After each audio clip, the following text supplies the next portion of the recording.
ये मूलों को गुणनफल को दर्शाता है, मूलों के गुणनफल को दर्शाता है। अब मैं बात कर लेता हूँ, थोड़ा सा मैं आपको सिखाना चाह रहा हूँ, ना कि रटवाना चाह रहा हूँ। जैसे कि मूल अल्फा और बीटा में निकालते हैं, किस में निकालते हैं? अल्फा और बीटा में निकालते हैं।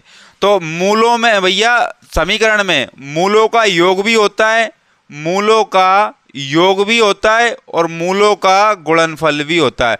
आप मूल की जगह शून्यक भी लिख सकते हो, तो शून्यक या फिर मूल, तो मूलों का गुणनफल, मूलों का गुणनफल, ये दो चीज होती है मूलों में, समीकरण में। तो मूलों का योगफल क्या होता है? अल्फा प्लस में बीटा, और मूलों का गुणनफल क्या होता है? Alpha into beta.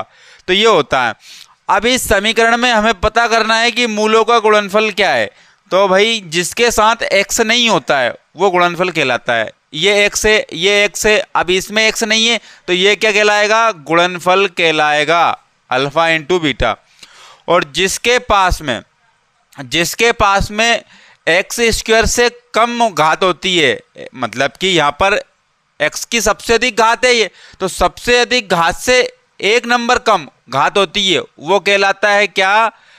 योगफल। वो क्या कहलाता है? योगफल। अगर मैं एक सीधी सी बात कह दूं, तो यहाँ पर जिसके साथ x नहीं होता है वो मूलों का गुणनफल होता है, जिसके साथ सबसे अधिक घात होती है उसको छोड़ दें तो बाकी बचता क्या है? मूलों का योगफल बचता है। तो यहाँ पर ये मूलों का योगफल है और ये मूलों का गुणनफल है। तो दो कोई ऐसे मूल लेना है जिनका गुणा करने पर कितना आना चाहिए? 10, और जिनका माइनस करने पर कितना आना चाहिए? 3 आना चाहिए, क्योंकि साइन किसका है? माइनस का है। तो देखिएगा यहां पर हम बात कर लेते हैं। तो 5 2 ऐसे दिख रहा है कि 5 का गुणा 2 में करूंगा तो कितना आएगा? 10 आएगा, और 5 में से 2 घटाऊंगा तो कितना आएगा? 3 आएगा। अर्थात यहां पर मैं 5 और 2 संख्या मिल चुकी है। तो लिख लेते हैं इसको x का वर्ग माइनस, अब यहाँ साइन माइनस का तो बड़ी संख्या को माइनस में लेना पड़ेगा 5। अब x साथ में तो x लगा देना है, फिर क्या लगा देना है? प्लस के 2 लगा देना है, और माइनस के कितने लगा देना है? 10, और बराबर में 0। ये हमने देख लिया। अब ये हमने देख लिया तो अब इसके आगे चलते हैं। अब यहाँ से क्या कर लेते हैं? यहाँ से हम करते हैं कॉमन लेते हैं। यहाँ से क्या करते हैं? कॉमन लेते हैं। इनको क्या लेते हैं? कॉमन। तो यहाँ पर 5x है और यहाँ पर x है, तो यहाँ भी x है, यहाँ भी x है, तो x को हम क्या लेंगे? कॉमन लेंगे। तो यहाँ पर डबल x था तो एक तो बाहर ले लिया और एक अंदर ले लिया। साइन किसका है? माइनस का। x यहाँ पर कॉमन लिया था, बचा कितना है? 5 बचा है। अब यहाँ पर माइनस है और यहाँ पर क्या है? प्लस है। तो एक काम करेंगे यहाँ पर हम लेंगे कॉमन क्या? माइनस। क्या लेंगे? माइनस कॉमन ले, या फिर एक काम करते हैं प्लस ही कॉमन ले लेते हैं। क्या ले लेते हैं? प्लस ही कॉमन ले लेते हैं, ये प्लस। तो क्या यहाँ पर 10 है और यहाँ पर क्या है? 2, तो 2 का भाग 10 में जाता है तो जाता है। आप बोलोगे कि हाँ यहाँ पर क्या कर लेंगे? हम 2 कॉमन ले लेंगे। तो 2 का भाग इसमें दिया तो बचा क्या? x। साइन किसका है? माइनस का। 2 का भाग 10 में दिया तो बचा कितना है? 5, और बराबर में क्या आ गई? 0। तो देखो ये और ये सेम दिख रहा है। अगर ये और ये सेम नहीं दिखता है तो समझ लीजिएगा आपका गुणनखंड जो है ना वो गलत हो गया। ये और ये अगर सेम नहीं आता है तो समझ लीजिएगा कि आपका गुणनखंड गलत हो चुका है। तो जब ये और ये सेम है तो एक काम करते हैं, इसको एक बार इसको लिख लेते हैं या फिर इसको कॉमन ले लेते हैं। बचा क्या? x प्लस 2 बराबर में 0। तो यहाँ पर इन दोनों के गुणनखंड के बराबर में क्या रख देनी है? 0 रख देनी है, यानी कि x प्लस 5 बराबर 0 और x प्लस 2 बराबर 0। अब x बराबर 0 जब बराबर के उधर जाएगी कोई वैल्यू तो माइनस की हो जाएगी। x बराबर कितना आया? माइनस के 5 आया। x बराबर 0 जब प्लस की थी बराबर के उधर जाएगी तो माइनस की हो जाएगी। x बराबर क्या आया? माइनस के 2। तो एक तो x बराबर कितना निकला? माइनस के 2, और x बराबर कितना निकला? यहाँ पर माइनस की वैल्यू थी ना, या तो यहाँ गलत लिख दिया मैंने। यहाँ क्या था? माइनस की वैल्यू थी, और यह माइनस की उधर जाएगी तो किसकी हो जाएगी? प्लस की। तो यहाँ भी क्या हो जाएगा? प्लस हो जाएगा। x बराबर 5 आ गए और यहाँ पर x बराबर माइनस के 2 आ गए। तो भैया मूल हमें दिख गए, अल्फा और बीटा हमें दिख गए। अल्फा की वैल्यू 5 और बीटा की वैल्यू कितनी आ गई? माइनस के 2। ये 2 मूल हमने निकाल लिए। अब देखिएगा क्लास 10th का एक और ये बहुत आईएमपी क्वेश्चन है और बहुत बेहतरीन क्वेश्चन है। कभी कभी तो होता ये है कि आपको समीकरण डायरेक्टली बना के दे दी जाती है तो उसको सोल्व करना होता है, उसके मूल निकालने होते हैं। लेकिन कभी कभी होता ये है कि शब्द में भी दे देते हैं आपको और नंबर में भी दे देते हैं आपको। तो इससे मिला करके आपको क्या बनाना पड़ता है, समीकरण बनानी पड़ती है, वो भी द्विघात समीकरण बनानी पड़ती है। अब ऐसा ही एक क्वेश्चन आपको देखने को ये मिल रहा है। क्या कह रहा है क्वेश्चन कि ऐसी दो संख्याएं ज्ञात कीजिए जिनका योग तो 27 हो और गुणा करने पर क्या आता हो, 182 आता हो। अर्थात जोड़ें तो 27 आना चाहिए और गुणा करें तो कितना आना चाहिए, 182 आता हो। तो जोड़ने पर 27 और गुणा करने पर 182 कुछ याद आ रहा है? अभी मैंने बताया था कि मूलों का गुणनफल और मूलों का योगफल, वही इनडायरेक्ट क्वेश्चन आपको दे के रखा है। तो हम देख लेते हैं यहाँ पर। तो अगर आपको 10th लेवल का क्वेश्चन करना होता है तो आप कैसे करेंगे मैं बताऊंगा आपको, बस पूरी वीडियो आपको देखना होगा और बिल्कुल भी टेंशन मत लेना, ये क्वेश्चन आपको 101% समझ में आएगा। तो यहाँ पर दो संख्याएं थी तो मैं यहाँ लिख लूंगा माना कि बड़ी संख्या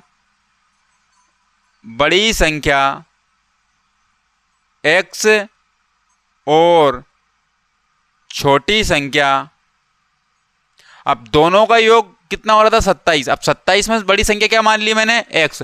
अब छोटी संख्या क्या होगी, x में 27 में से हम घटा देते हैं इसको, 27 में से हम इसको घटा देंगे तो ये क्या हो गई, दूसरी संख्या हो गई। यानी कि पहली संख्या ये हो गई और दूसरी संख्या ये हो गई, बड़ी संख्या ये हो गई, छोटी संख्या ये हो गई। अब x माना था हमने और 27 में से x घटाया तो दूसरी संख्या में मिल गई। अब ये दोनों संख्याएं आ गई। अब क्या हो रहा था कि भैया दोनों का योग 27 हो गया। अब गुणनफल कितना बता रहा है दोनों का, एक संख्या ये और एक संख्या, दोनों का गुणनफल कितना बता रहा है, 182 बता रहा है। तो यहाँ पर लिखेंगे x का गुणा किसमें, 27 माइनस x, या दूसरी संख्या में करने पर कितना मिलता है, 182 मिल जाता है। तो यहाँ पर हम x का गुणा कर लेते हैं। x का गुणा 27 में किया तो कितना हो गया, 27x हो गया। x का गुणा x में, अब सबसे पहले साइन किसका है, माइनस का। x का गुणा x में किया, x का वर्ग आ गया। अब 182 को इधर लाएंगे बराबर के तो माइनस का 182 हो जाएगा और बराबर में क्या रह जाएगा, 0 रह जाएगा। अब यहाँ पर क्या होना चाहिए, अरेंजमेंट होना चाहिए। पहले सबसे बड़ी घात, उससे छोटी घात, उससे छोटी घात, ऐसे चलते हैं। अब यहाँ पर बड़ी घात क्या है, बीच में, तो इसको कहाँ लाना है, पहले लाना है। तो देखिएगा पहले लाएंगे तो क्या होगा, माइनस x का वर्ग प्लस 27x माइनस 182 बराबर में 0। अब एक बात और याद रखनी है आपको, वो याद क्या रखनी है, वो बात कि कभी भी ऐसा करना कि ये जब समीकरण की बात आती है ना, द्विघात समीकरण की, तो x का वर्ग वाली जो वैल्यू होती है वो माइनस में नहीं होनी चाहिए। जब माइनस में होती है तो क्या करेंगे हम, जो भी साइन होता है, अब यह माइनस है तो इस पूरी समीकरण में क्या कर देंगे हम, माइनस से भाग दे देंगे या माइनस से गुणा कर देंगे। तो माइनस से गुणा करेंगे। अब जब माइनस से गुणा करेंगे तो जो साइन था उसका विपरीत साइन आ जाएगा। अब माइनस से गुणा कर रहे हैं, यहां पर लिखेंगे माइनस से गुणा करने पर तो जो साइन था उसका विपरीत साइन। अब यहां माइनस था तो क्या आ जाएगा, प्लस। यहां प्लस था तो क्या आ जाएगा, माइनस। यहां माइनस था तो क्या आ जाएगा, प्लस, बराबर में 0। ये आ गया। अब आपको ये दिख रहा है तो फिर वही बोलूंगा मैं, ये वैल्यू जो है, ये वैल्यू किसको दर्शाती है, अल्फा इंटू बीटा को दर्शाती है, अर्थात गुणा को दर्शाती है। और ये पूरी वैल्यू किसको दर्शाती है, अल्फा प्लस बीटा को दर्शाती है, अर्थात ये योगफल को दर्शाती है। अब ऐसा करना है आपको कि गुणा करने पर तो 182 आना चाहिए और जोड़ने घटाने पर कितना आना चाहिए, अब यहाँ पर प्लस है ना, यहाँ क्या है, प्लस। इसका मतलब ये जोड़ने पर क्या आना चाहिए, यहाँ पर आना चाहिए 27। तो ऐसी संख्याएं 13 और 14 है। ऐसी संख्या कितनी है, 13 और 14। अब 13 को 14 से जोड़ेंगे तो कितना आएगा, 27 आएगा। अब 13 का 14 में गुणा करेंगे तो कितना आएगा, 182 आएगा। अब यहां पर ये माइनस है, यहां पर क्या है, माइनस है। अब यहां पर जब ये माइनस है तो ये संख्या भी क्या होगी, माइनस। अब माइनस का गुणा माइनस में करेंगे तो क्या जाएगा, प्लस। और माइनस का जोड़ माइनस में करेंगे तो क्या जाएगा, माइनस। साइन का भी बहुत बड़ा रोल होता है, ध्यान रखना इस बात का। तो एक लाइन में लिख देता हूं आपको इंडिकेट हाईलाइट करके कि x का वर्ग माइनस कितने लिखेंगे, 13x, फिर कितने लिखेंगे, माइनस 14x, ये x ही था। अब प्लस, अब जब ये ले लिया तो कितना लिखेंगे, 182 लिखेंगे बराबर में 0। अब यहां से क्या ले लेंगे, कॉमन ले लेंगे। यहां से क्या ले लेंगे, कॉमन ले लेंगे। जब कॉमन हमने ले लिया, यहां भी x है यहां भी x है, तो x कॉमन ले लिया हमने। क्या ले लिया, x कॉमन। यहां डबल x था, x अंदर बच गया माइनस। अब x यहां ले लिया था, बचा कितना होगा, 13 बचा होगा। अब यहां पर देख लेते हैं, अब यहां पर क्या है, प्लस, और यहां पर देखो ये प्लस है और यहाँ क्या आया था, माइनस। तो यहाँ पर हम माइनस साइन लेंगे कॉमन, यहाँ से और यहाँ से माइनस साइन कॉमन ले लिया। तो यहाँ पर देखो, यहाँ पर 14 इसमें मौजूद था, क्योंकि 14 का और 13 का गुणा किया था हमने, तो इसमें 14 मौजूद होगा। अब 14 यहाँ भी है, तो माइनस के 14 हमने कॉमन ले लिए। अब माइनस के 14 कॉमन ले लिए तो माइनस का गुणा पूरे में कर देंगे। माइनस का गुणा किया तो क्या हुआ, माइनस का माइनस में करेंगे तो प्लस हो जाएगा। अब 14 कॉमन लिए तो बचा कितना है, x। अब इसका माइनस में क्या करेंगे, गुणा करेंगे तो क्या आ जाएगा, माइनस आ जाएगा। अब 14 का भाग इसमें देंगे तो कितना आ जाएगा, 13 आ जाएगा, बराबर में कितनी आ जाएगी, 0।